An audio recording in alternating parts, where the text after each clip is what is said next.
Hello, today we will discuss what empirical and molecular formulas are. There are differences between these concepts. The empirical formula is also known as the formula derived experimentally. It represents the smallest whole number ratio between the elements. However, the molecular formula is the formula of an actually existing substance, which has a specified molecular formula.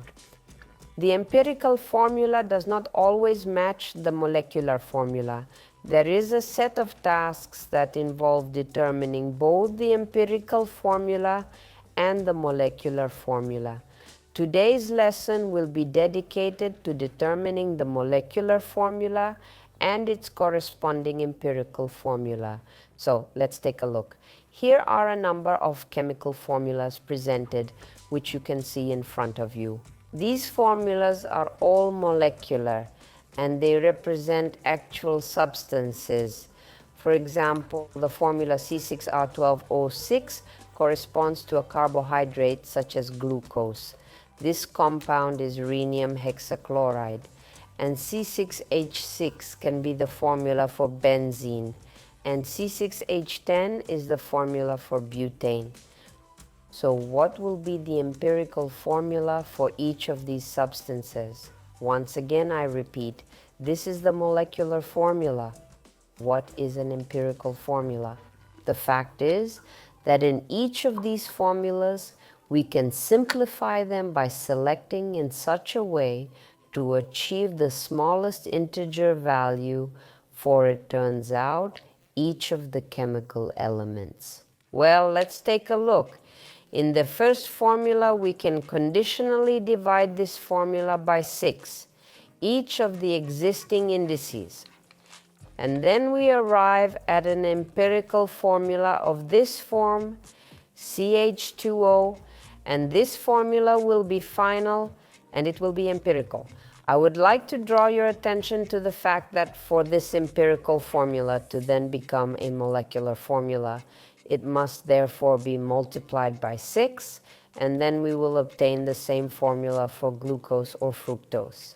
Now let's move on to formula number 2. So this formula, as we can see, has indices.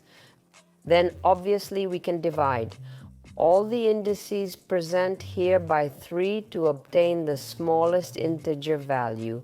And then our empirical formula will be rhenium Cl3, and this formula will be empirical.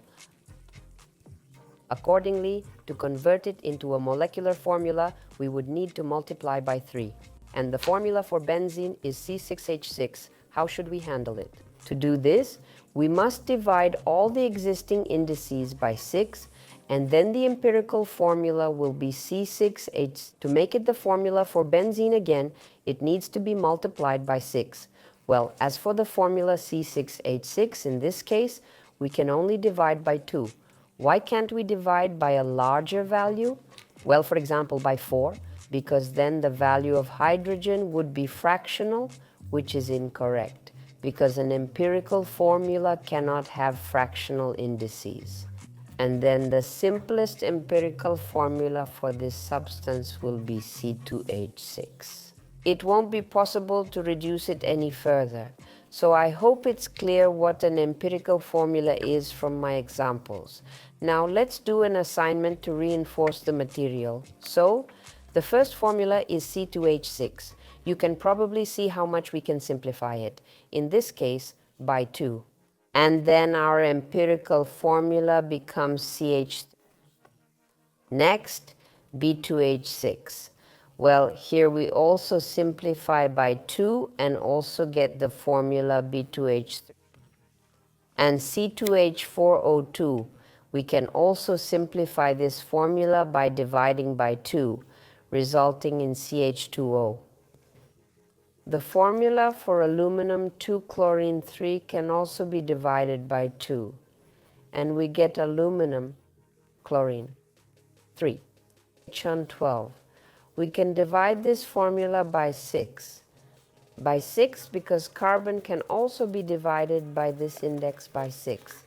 And for hydrogen in this case, we will also get an integer value. So it turns out to be C3H2O. So the formulas we wrote down below, as well as these formulas, are called empirical formulas, and the formulas written above are molecular formulas. So I hope the difference between the empirical and molecular formulas is clear to you.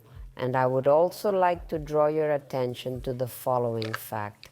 Now look, for glucose, our empirical formula turned out to be C2H2O.